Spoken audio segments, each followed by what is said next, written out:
Olá, seja bem-vindo ao meu canal. Eu sou o professor Pedro Ana Júnior e aqui você vai aprender contabilidade e direito tributário de uma maneira prática e objetiva. E hoje, nessa videoaula, o que que a gente vai analisar? Vamos analisar um caso que foi julgado pelo CARF, envolvendo a cisão parcial de uma sociedade, né, que ela criou, né, com essa cisão parcial, uma empresa de transporte, né? E o fisco glosou algumas despesas, né, e o aproveitamento do prejuízo fiscal dessa sociedade. Vamos analisar esse caso e entender como é que foi o julgamento no CARF. Então, se você ainda não é inscrito no canal, se inscreve, compartilha esse vídeo e ativa as notificações, porque a sua participação é muito importante para o desenvolvimento do canal. Então, o que que a gente vai analisar hoje, né, nessa videoaula? Vamos analisar uma operação de decisão parcial, né, no qual uma sociedade ela fez a cisão parcial e, com essa cisão, criou uma empresa de transporte, né? E houve uma glosa das despesas por parte do fisco, né, alegando que houve simulação, que havia confusão patrimonial, e por força disso a empresa foi autuada e foi aplicada uma multa qualificada de 150% nesse caso. Aí o acórdão é o acórdão 11.02.001.593, né, do CARF. Então, é isso que a gente vai analisar hoje. Então, o que que é o caso analisado? O contribuinte, a empresa se chama Quimiza S.A., ela fez uma operação de decisão parcial, na qual ela transferiu a operação de transporte para uma empresa, né, chamada Quimilog. Aí, o que que o fisco alegou nessa autuação, né, no lançamento tributário? Que o contribuinte praticou uma simulação, porque havia uma confusão patrimonial, né, entre as empresas, né, glosou a compensação dos prejuízos fiscais, efetuado pela empresa na operação, glosou receita também, né, e glosou algumas exclusões que a sociedade fez com essa operação. E glosou as despesas financeiras, né, e de depreciação, né, dos veículos, né, que eram alugados da Quimisa para a Quimilog.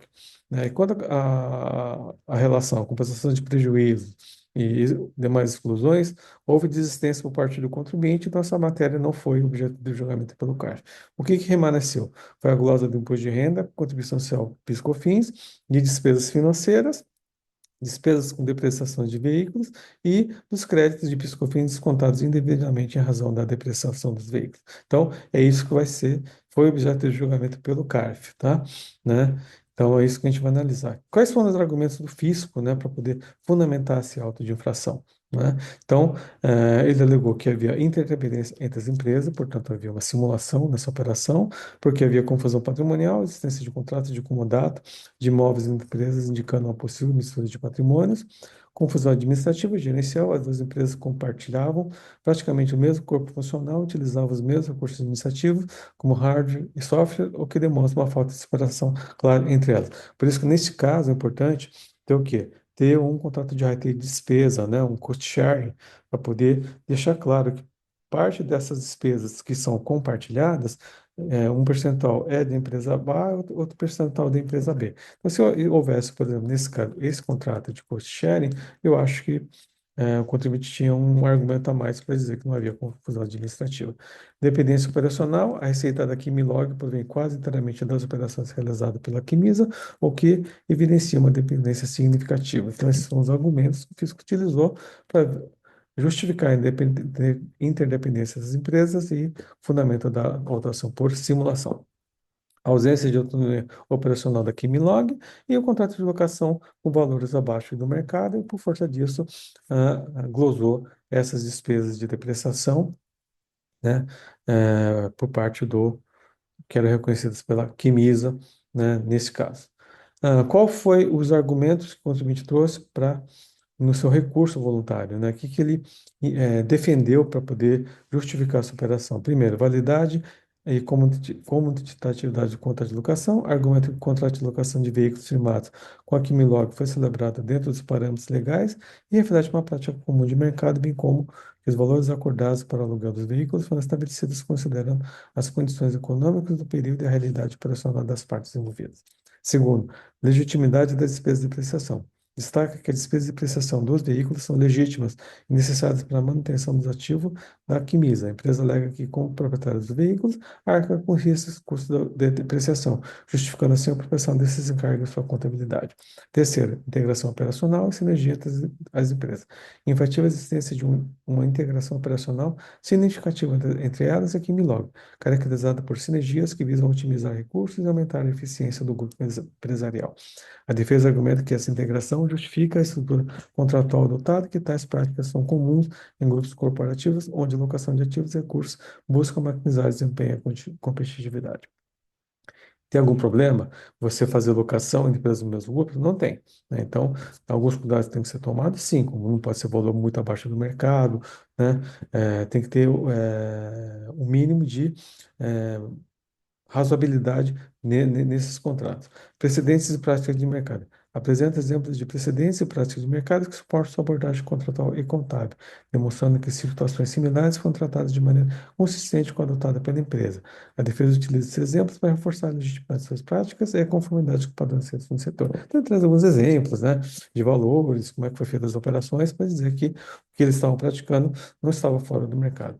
E, em relação à multa de ofício, de 150%, alega desproporcionalidade da mão de ofício e apresenta elementos, né, para afastar a sua exigência. Então, esses são os argumentos que o contribuinte trouxe no seu recurso voluntário.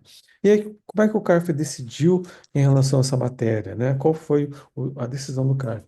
Ela deu provimento ao recurso voluntário do contribuinte, né?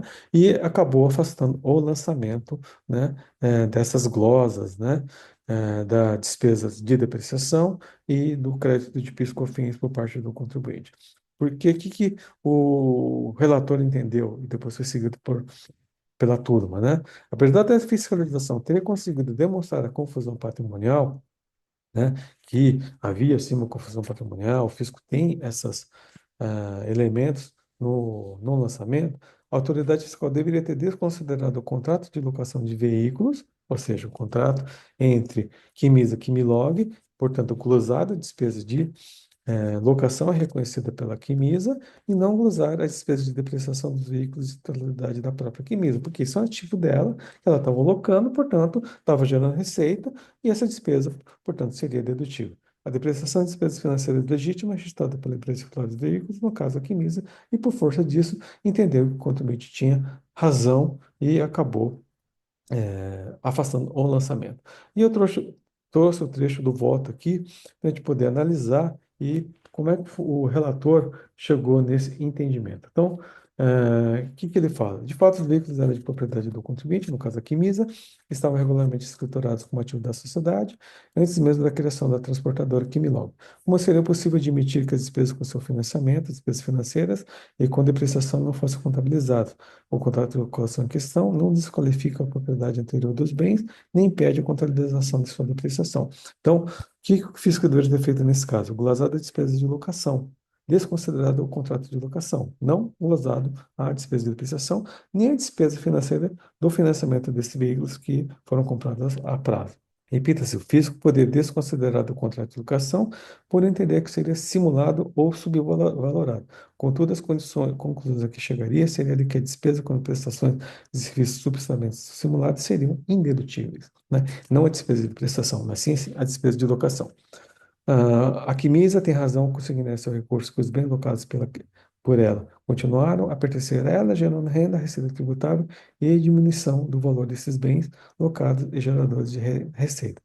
Foram e são legitimamente exportados pela locadora, que é a pessoa jurídica contratante que oferiu a receita desse contrato. Logo, nasce falar que o ônus de depreciação dos bens locados possa ser necessário a Quimilog. Então, não é da Quimilog, mas sim da Quimisa, portanto, não pode se confundir. A única forma de chegar à conclusão de que a despesa com financiamento e depreciação dos bens seriam da Quimilog seria desconstituir as operações da contribuinte Quimisa, ou seja, o argumento seria inverso. Então, houve um erro aí na fundamentação, o fisco autor incorretamente. A aquisição dos bens efetivamente ocorreu em nome da Quimisa, portanto, independente da existência do contrato de locação, e considerando, sobretudo, o fato do próprio fisco desconsiderar a autonomia do desenvolvedor Quimilog, é na Quimisa os fatos devem ser considerados, pois a tese é que suas operações aqui foram fracionadas. Assim, a dedutibilidade das despesas financeiras de financiamento dos veículos e das despesas resultantes dessa depreciação apenas são oponíveis ao adquirente dos bens, no caso, a própria Quimisa, devendo se dar provimento do recurso. Então, esse foi o fundamento que o relator chegou para poder afastar o lançamento e dar provimento ao recurso voluntário do contribuinte, que eu concordo, que está correto esse entendimento do relator e que foi acompanhado pela turma de julgamento, né? Ah, e aí, como é que a gente pode concluir em relação a esse caso, né?